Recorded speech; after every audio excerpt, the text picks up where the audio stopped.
Hi friends, welcome to Nipunagaraj the voice of truth. మీరు ఈ channel ఇంకా సబ్స్క్రైబ్ చేసుకోకుంటే వెంటనే సబ్స్క్రైబ్ చేయండి ఫర్ ఇన్స్టెంట్ అప్డేట్స్. ఇక ఈరోజు మన టాపిక్, అన్న దండం పెడితే తమ్ముడు ఏకంగా పిండం పెట్టేశాడు అని అంటున్నారు ట్రేడ్ పండితులు. ఎవరా అన్నదమ్ముళ్ళు అంటారా? ఇంకెవరండి బాబు, మన మెగా బ్రదర్స్ అయిన మెగాస్టార్ ఇంకా పవర్ స్టార్ అనమాట. మనకు తెలుసు కదా, ఈ అన్నదమ్ములకి ఒకరంటే ఒకరికి వల్లమాలిన ప్రేమ. అయితే మనస్తత్వాల్లో మాత్రం చాలా భిన్న ధృవాలన్నమాట. అన్నయ్య చిరు ఏమో మెతక స్వభావి, ఎవరు ఏమన్నా మళ్ళీ పక్క రోజు గుమ్మం దొక్కొని వస్తే అడిగింది చేసి పెట్టే మెహర్ రమేష్ బోలాశంకరుడు అనమాట. కానీ తమ్ముడు పవన్ కళ్యాణ్ అలా కాదు. అవతలవాడు ఎవడైనా సరే మీదకి వెళ్ళిపోవడమే, ఎవడో అవమానించినా ఆడి లెక్కలు తేల్చేయడమే. గతంలో చూసాం కదా, వైసీపీ ప్రభుత్వం రాగానే జగనన్నయ్య ఈవిల్ గవర్నెన్స్ ఒకటి నడిపాడని.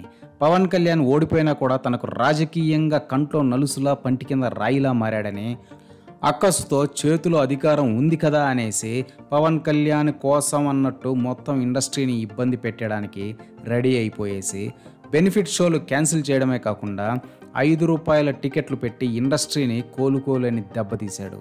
ప్రొడ్యూసర్లు ఎంత ముత్తుకున్నా పట్టించుకోలేదు. అదేమంటే సామాన్యుడికి ఎంటర్టైన్మెంట్ అందుబాటులో ఉండాలి, దానికోసం నేను ఎంత దూరమైనా వెళ్తా అని కామెడీ చేశాడు. ఇంట్లో ఉండే చెత్తకు కూడా ట్యాక్స్ వేసే జగనన్నయ్య సామాన్యుడు సినిమా చూడట్లేదని బాధపడిపోవడం అప్పట్లో నవ్వులు పూయించిందనమాట. అలాంటి టైంలో ఇండస్ట్రీ కోసం మెగాస్టార్ పూనుకొని మిగతా టాలీవుడ్ అగ్ర హీరోలు, డైరెక్టర్లతో జగనన్నయ్య అపాయింట్మెంట్ తీసుకొని తాడేపల్లిలో ఉన్న జగనన్నయ్య ఆఫీస్కి వచ్చి, అయ్యా పెద్ద మనసుతో ఇండస్ట్రీ పట్ల కనికరించండి అని చేతులు జోడించి వేడుకున్నాడు.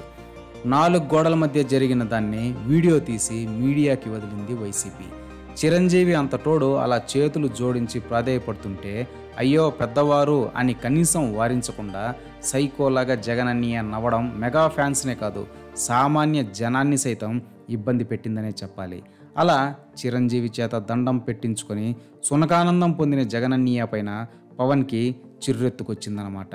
అంతే, ఇక లాభం లేదు, ఇలాంటోళ్ళ పాలన అస్సలు సాగకూడదు, మా అన్నయ్య సిచ్యుయేషన్ ఇలా ఉంటే ఇక సామాన్యుల పొజిషన్ ఏంటి అని అనుకుని జగనన్నయ్యని గద్దెదించడానికి ఏమైనా చేస్తా అని శపథం చేసి అంది వచ్చిన ప్రతి రాజకీయ వనరుని వాడుకుంటూ జన సైనికులను సమాయత్తం చేసుకుంటూ అనూహ్యంగా టీడీపీ బీజేపీ కూటమిని తెరపైకి తీసుకువచ్చి రాజకీయ వ్యూహంతో ఒక్క దెబ్బ కొడితే వైసీపీ 11 సీట్లకు పరిమితం అయ్యి జనసేన కంటే చిన్న పార్టీగా మారిన సంగతి మనకు తెలిసిందే. ఆ విధంగా తన అన్నయ్య చేత దండం పెట్టించుకున్న జగనన్నయ్యకి రాజకీయ పిండం పెట్టేశాడు పవన్ కళ్యాణ్. ఇదే ఫ్రెండ్స్ ఈరోజు టాపిక్. ఇలాంటి లేటెస్ట్ అండ్ ఇంట్రెస్టింగ్ టాపిక్స్ కోసం please subscribe to Nipunagaraj the voice of truth, and please like, share and comment this video with your valuable opinions. See you again.